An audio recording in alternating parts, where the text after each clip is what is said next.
E já estou aqui com o Paulo Garola, a gente vai fazer um bate-papo aqui para a gente falar da interação que pode acontecer das plantas e os fatores abióticos. Paulo, boa tarde. O que é isso? Boa tarde, Fabíola. Sempre é um prazer estar aqui com você, você sabe disso. Obrigada, viu? Eu tenho notado, eu tenho recebido muita pergunta, o pessoal usa muito o meu WhatsApp, usa o Instagram, né, me manda foto, perguntas e tal. E o que ocorre é que às vezes a gente esquece que plantas são seres vivos, e seres vivos como nós.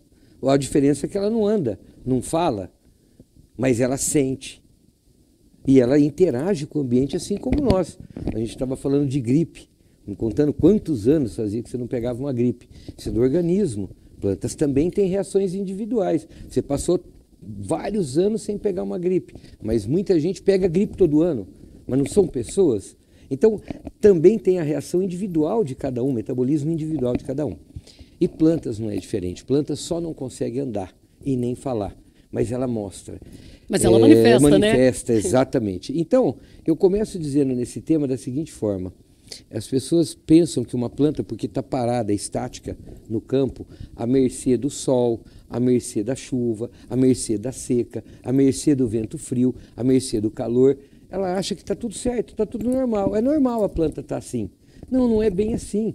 A cada mudança que eu tenho, ou a cada interação que a planta tem com esse tipo de movimento que a gente tem no ambiente, ela reage de forma específica.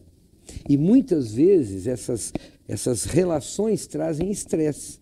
E estresses em planta, eles são acumulativos. É igual a gente mesmo. Você vai acumulando, em algum momento isso estoura. Então, eu começaria dizendo para você o seguinte, para a gente entender a interação planta com fatores abióticos, eu diria o seguinte, o agricultor tem o solo para plantar, não tem? Uhum. Da onde veio o solo? O solo nada mais é do que interação de rochas com fatores abióticos. Só que levou milhões de anos sofrendo o que a gente chama de intemperismo, que é o quê? A ação de fatores abióticos. De vento, chuva, sol, calor, frio. Tudo isso vai impactando numa rocha que não é um ser vivo. Agora imagina uma planta que é um ser vivo.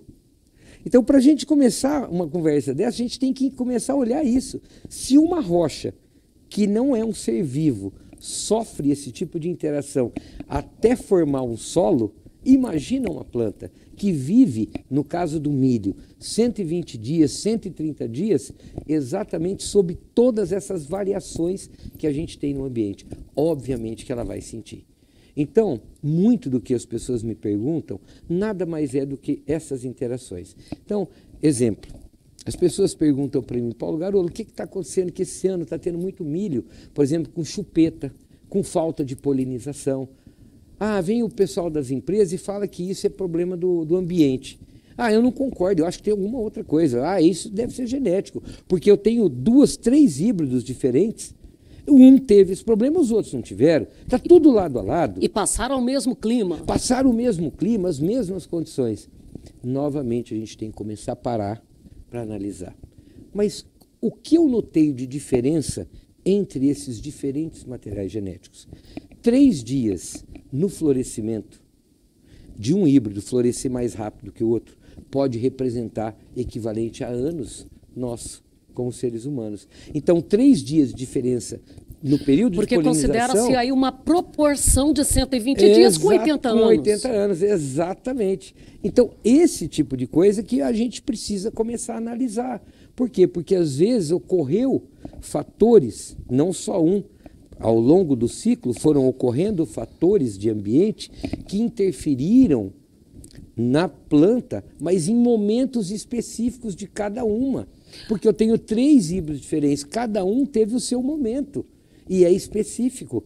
Então, o que acaba acontecendo? Esse estresse acumulado, ele pode impactar, sim, mais um do que o outro. Mas por quê? Porque é o momento crítico que é diferente para cada um. Hoje eu também escutei aqui falando de colmos mais finos. Isso aí, e aí vem toda aquela história que é do enfesamento, é ou não é, e às vezes não é, tá jogando lá para cigarrinha, e às vezes nem era. Fantástico. Isso aí também pode ser a interação ou é a genética, como é que é? Olha como é interessante, né? Quando eu penso em interação de plantas, como é que foi a nossa safrinha? Vamos pensar na nossa safrinha, um balanço da nossa safrinha esse ano, que quase que prevaleceu em todo o cerrado brasileiro, que eu ando em tudo, né? Olha que interessante, todo mundo esse ano teve bastante precipitação pluviométrica no início da safrinha. Então, o mês de janeiro, fevereiro, foram e plantou meses dentro de da alta, janela boa, da né? janela boa, tudo certinho, foi maravilhoso. E com precipitações pluviométricas, não em quantidade, mas sim bem repartidas, bem distribuídas, essa é a palavra. Foram bem distribuídas. Bom, quando eu começo a analisar isso, eu preciso olhar o seguinte: quanto de água eu vim acumulando nesse período? Porque as chuvas foram quase todos os dias. Então, chuvas quase todos os dias, eu começo a ter, então, o quê? Uma permanência de água mais próximo da superfície do solo. Outra coisa, a distribuição constante da chuva também me leva a entender que eu tive períodos mais tempo nublados. Tem que ter nuvem para chover. Então, a radiação luminosa, nesses meses, também foi menor. E aí, como a planta reage? Agora, vamos analisar a planta. A planta monta o seu sistema radicular. Ele precisa descer em profundidade. Só que, quando eu começo a ter água muito próxima da superfície, o que acontece? Ela não consegue formar a raiz para baixo. Não é que ela tem preguiça. Tem gente que fala que a planta fica com preguiça. Isso, ela não é preguiça. Não, então a planta não teve preguiça. O que acontece? Eu não consigo, a planta não consegue formar o sistema radicular em áreas que eu tenho encharcamento. Porque ali em cima pode não estar encharcado, mas com 15, 20 centímetros eu já tenho água parada. Por quê? Porque está chovendo todo dia. E aí o que acontece? Se tiver uma impactação de solo, então... Se tiver compactação, aí piorou tudo. Então, todo esse processo interfere. Então, eu começo a ter o quê? Uma maior dificuldade de formação de sistema radicular. Nesse caso aí, até um solo mais com um teor menor de argila vai facilitar essa... Às vezes facilita. Até por quê? Porque daí você tem uma menor capacidade de retenção de água. Então, aí obviamente, que a raiz vai aprofundar um pouco mais.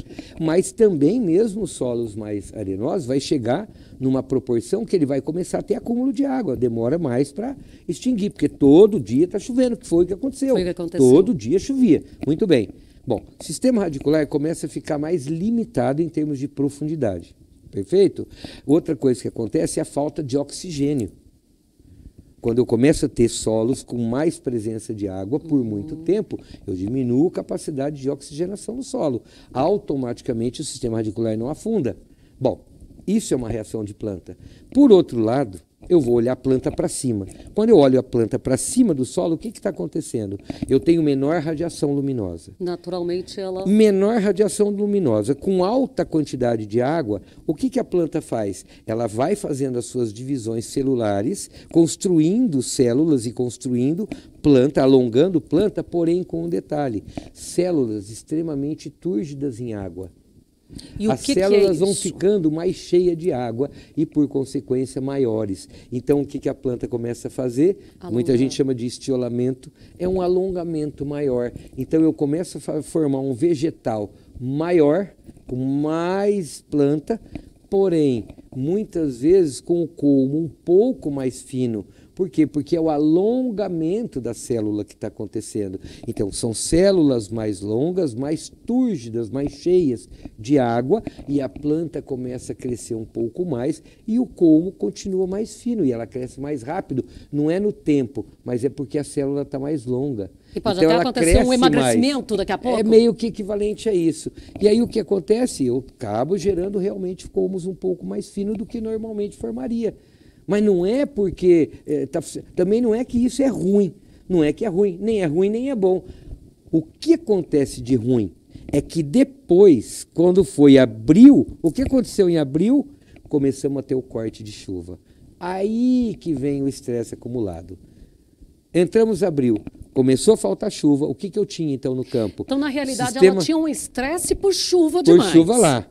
Depois, o que ela fez? Ela se adaptou a isso. Ela construiu a planta um pouco mais longa, colmo um pouco mais fino e sistema radicular mais limitado. Só que em abril o que aconteceu? Inverteu. Aí nós tivemos um pouco mais de corte de chuva. Aí eu tinha plantas maiores, com células grandes, precisava de mais água, sistema radicular mais curto. O que acontece? Isso impacta na planta. Ela começa a perder a turgidez de célula, só que não vai diminuir, ela não vai encolher. O que ela faz? Ela começa a acumular, então, hormônios de envelhecimento. Exemplo dele, o principal chama-se ácido abscísico. E isso vai fazendo o quê? Eu começo a ter uma planta mais complicada, porque ela começa a envelhecer um pouco mais rápido do que deveria. E por ela ter células túrgidas no início e depois falta água, esse que a gente imagina que ela encolhe, o que acontece na verdade, ela perde turgidez de célula, ela começa a morrer. E eu tenho então o início da requeima. E escuta aqui, e aí ainda tinha aí um enchimento de grãos ali, e aí foi aí que chegou a chupeta. Que é outro impacto. O que acontece? Eu sempre tenho que lembrar uma coisa. A planta de milho, até o florescimento, até emitir o pendão, ela formou toda a estrutura vegetal. Soja não. Inclusive soja de crescimento indeterminado, ela continua crescendo vegetal mesmo com inflorescências. Milho não. Milho, quando ele soltou a inflorescência masculina para fora, o que aconteceu? Parou a construção de estrutura vegetal. A única estrutura vegetal que ainda pode ser construída é em torno de 7 a 9% ainda no sistema radicular. Fora isso, nada mais. O que ocorre é alongamento de palha, que aí, à medida que a espiga vai aumentando, então vai alongando a palha. E outra coisa, o prolongamento da raque, que é o sabugo, até o estádio fenológico de R2, que é quando é o milho, a gente chama aqui no Goiás de guirinho, que é o milho só com aguinha, né, que a gente faz refogadinho, né? Então, até esse momento ainda ocorre o alongamento do sabugo. Deixa eu só interromper aqui um pouquinho. Para você que está na televisão, a gente encerra aqui, mas vai lá, acompanha a gente nas redes que eu vou concluir esse assunto aqui nas redes sociais, no YouTube, com o Paulo Garolo. A gente continua por aqui. Aí você tem então só o prolongamento, mas a construção vegetal parou. O que constrói ainda são raízes nodais adventícias, que é aquilo que o pessoal chama de esporão. Aquelas raízes que saem do internode do colmo que está exposto fora da terra. Aquelas raízes ainda têm chance de construir. Isso também muda de híbrido a híbrido, de cada híbrido tem a sua exposição disso. Mas é o que constrói aquilo ali. E radicelas que saem na ponta daquelas raízes. São micro-raízes que também ajudam na captura de nutriente e água superficial de solo. Mas acabou a estrutura vegetal. Dali para frente, o que a gente vai construir? A estrutura reprodutiva, que é o quê? O grão. O grão do milho. Então, na hora que eu vou construir o grão do milho, o que acontece? A planta toda passa a trabalhar exclusivamente para o grão.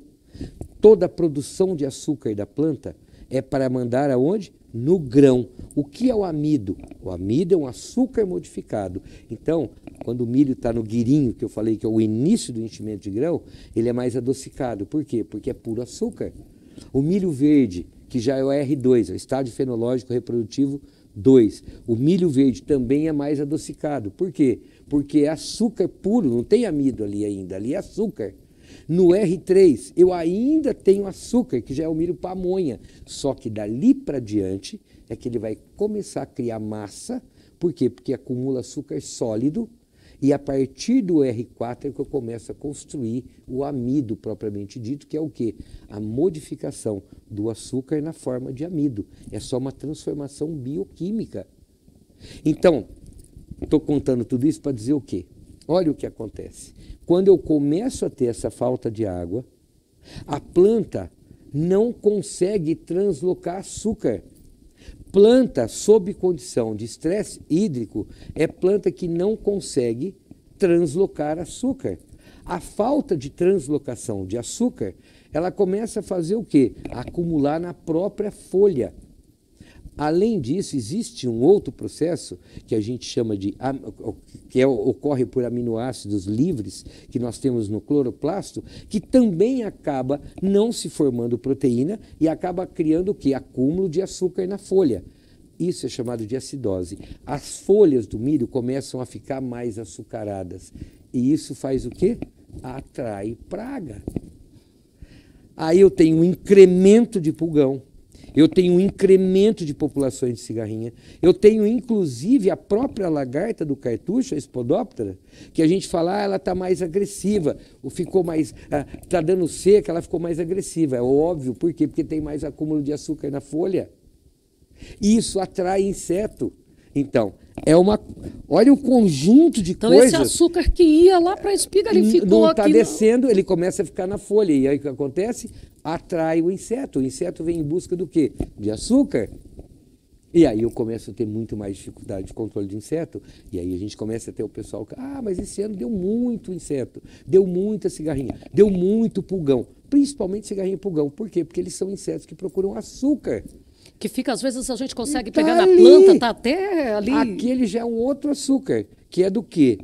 Cigarrinhas e pulgões, eles têm uma estrutura antes do estômago, no aparelho digestivo antes do estômago, chamado câmara-filtro. A câmara, olha como é incrível a natureza, né? A câmara-filtro faz o quê? O pulgão e a cigarrinha, à medida que eles vão sugando o açúcar da planta, o primeiro lugar que passa no aparelho digestivo é nessa câmara-filtro. E ela filtra os açúcares que são mais importantes para a praga e manda para o estômago. O excesso desse açúcar, que normalmente está na forma líquida, o que ela faz? Ela expele diretamente pela placa anal, ela defeca. E esse açúcar é chamado de honeydew, ou honeydew, que na tradução significa melado. E aí você vê aquele açúcar que fica na superfície da folha. Ainda vem até formiga junto. Aí vem formiga. Aí vem, quer ver outra coisa importante? Existe um gênero de fungos que estão no ar, que não tem ação fitopatogênica, ou seja, ele não causa nenhum dano direto em tecidos foliares, mas ele se alimenta deste açúcar que o pulgão e as ninfas de cigarrinha e os adultos de cigarrinha expelem em cima da folha. E aí esses fungos vêm se alimentar desse açúcar. Eles vão desenvolvendo colônias sobre toda a superfície açucarada e isso diminui a taxa fotossintética da planta, que é a forma que a planta tem para produzir açúcar. Então diminui a taxa fotossintética porque vai cobrindo a folha dessas colônias. Esse grupo de fungos, na verdade, é um gênero de fungos que chama-se Capinódium. Tem várias espécies diferentes, então eu estou falando o gênero, porque o funcionamento é o mesmo, independente da espécie. Eles vão cobrindo a superfície da folha. Com isso, ele vai diminuindo a taxa fotossintética. E, por tabela, quando diminui a taxa fotossintética, com cobertura de fungo, a planta acaba perdendo aquela folha, ela começa a morrer antes da hora. Isso é o que o agricultor chama de fumagina. A formação da fumagina nada mais é do que o quê? Capinódios, colônias de capinódios, que são os fungos, sobre esse melado que a cigarrinha e o pulgão expelem diretamente. E que chega a matar folha. A planta. Pode até matar a planta, mas uma das principais coisas, que é o que a gente falou de milho caindo, que você comentou, tudo é cigarrinha. Não é exatamente o complexo do enfesamento. O complexo de enfesamento é a doença. Agora, a cigarrinha, quando ela permanece no ambiente, porque normalmente o agricultor faz o manejo até V8, o estágio fenológico de 8 folhas. Dali para diante, é um ou outro que continua fazendo. Mas como a nossa temperatura é muito favorável para o desenvolvimento da praga, da continuidade e da evolução de população, o que ainda, considerando todo esse outro processo de acúmulo de açúcar em folhas e tudo mais, o que acontece? Eu tenho um incremento enorme de população de cigarrinha, mesmo depois que eu paro de fazer o manejo. A transmissão da doença, a partir de V10, V12, cria muito pouco impacto. Mas a presença da praga gerando ninfas e expelindo honeydew na folha do bacheiro, mata a folha do bacheiro antes da hora. E eu tenho que lembrar que folhas do bacheiro, elas ainda são contributivas, pelo menos em torno de 17% do açúcar para o enchimento do grão. Se essas folhas morrem antes da hora e não conseguiram fazer a entrega ainda dos 17% total, quem é que vai ter que fazer isso? Porque o grão, como eu disse, a planta só tem uma função depois que ela fecunda a espiga: formar o grão. porque a maneira que ela consegue perpetuar a espécie é através de grão. Então, por isso, ela não faz mais nada além de perpetuar a espécie, que é formar o grão. O que acontece? Perdi a folha do bacheiro antes da hora, por excesso de fumagina. Quem que vai ter que entregar o açúcar? O colmo. E aí eu começo a ter exaustão de colmo. Colmo que morre antes da hora porque ele precisa particionar açúcar que era para ser uma reserva, para manter a planta em pé, mesmo depois que a espiga estivesse pronta. Mas ele precisou ajudar. Por quê? Porque perdeu folha. E aí o que acontece? Ele enfraquece antes da hora. E, por consequência, eu posso, somando-se tudo isso, desde o início do que a gente conversou, o que acaba acontecendo? Eu predisponho plantas ao quebramento. Isso não teve uma ação direta, necessariamente, do complexo de enfesamento, mas são consequências de interações de fatores abióticos e fatores bióticos. O que são os fatores abióticos? Principalmente clima, temperatura, radiação luminosa, umidade, tanto de precipitação pluviométrica quanto umidade relativa do ar. Esses são os principais fatores abióticos. E fatores bióticos são as pragas, as doenças e as ervas daninhas. Esses são os fatores bióticos. E acaba que tudo se completa. A agricultura, nós temos que entender que não é uma única coisa que movimenta, positivo ou negativo. É um conjunto de coisas. Então, nós temos que começar a olhar a agricultura de maneira holística. É 360 graus. O agricultor, hoje, na minha opinião, eu não sou agricultor, então eu não tenho essa propriedade toda para falar desse jeito. Mas eu vou dizer uma coisa. Como eu acho que o agricultor precisa começar a olhar a agricultura dele, é por ano agrícola e não por cultura. O agricultor ele costuma fazer as contas daquilo que realmente sobrou, qual foi a minha rentabilidade, usando o cálculo cultura por cultura. Isso não está correto. Isso inviabiliza, muitas vezes, o raciocínio da gente trabalhar com produtos, inclusive, melhores, porque normalmente podem ter um valor agregado maior. E aí sobe muito o custo individual. Não, como a gente tem que olhar? Olhar a agricultura que uma cultura impacta na outra. O que eu fiz na soja também vai acabar trazendo ou benefícios ou malefícios para o milho que vem na sequência. Mas quando eu olho isso individualmente, eu não considero. Vou dar um exemplo rápido. Soja, é comum o agricultor usar, por exemplo, um manejo hoje de nematóide, através de produto biológico ou através de produto químico, seja qual for, mas é comum. Mas até quanto esse tipo de operação me ajuda na cultura do milho? O quanto que eu usar um produto mais robusto, o quanto isso pode me ajudar a minimizar o impacto do nematóide no milho? Se eu fizer a conta separada, eu só vou ver o benefício da soja e o custo dele na soja. Mas se eu hoje tiver uma visão holística do quanto uma coisa que eu uso aqui me beneficia na outra, que eu vou fazer depois, fica muito melhor para o agricultor chegar no final e observar qual foi a minha real rentabilidade no ano agrícola, sucessão, que é o que prevalece para nós, soja verão, milho safrinha. O que eu fiz na soja que impacta no milho de forma positiva e negativa? Por quê? Porque uma cultura interage com a outra. A porta de Deus, ela não fecha para uma cultura e abre para outra. Não, é uma coisa só. É tudo um conjunto, é uma sequência.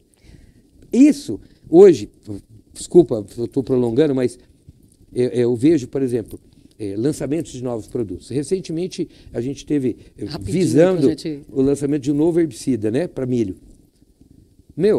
Mas é caro. Caro, mas espera um pouquinho, o quanto ele vai te entregar a lavoura mais limpa para a soja, que você vai cultivar depois? O quanto de economia você vai fazer na soja? Porque hoje nós fazemos tudo na soja para entregar para o milho safrinha. E se a gente tiver as duas coisas trabalhando em conjunto, não vai sobrar mais lá no final? Esses são raciocínios que a gente precisa ter e lembrar que ambiente interfere nas plantas e de forma específica. Olha, acho que falamos bastante aqui, poderia falar muito mais. Quero te agradecer Muito obrigada. E foi um bate-papo gostoso. Eu acho que esclareceu para muita gente aí sobre as condições deste ano. Carola, obrigadão, viu? Eu que agradeço a oportunidade, viu, Fabeli? Estamos sempre abertos aí para participar com você, viu? Muito obrigada.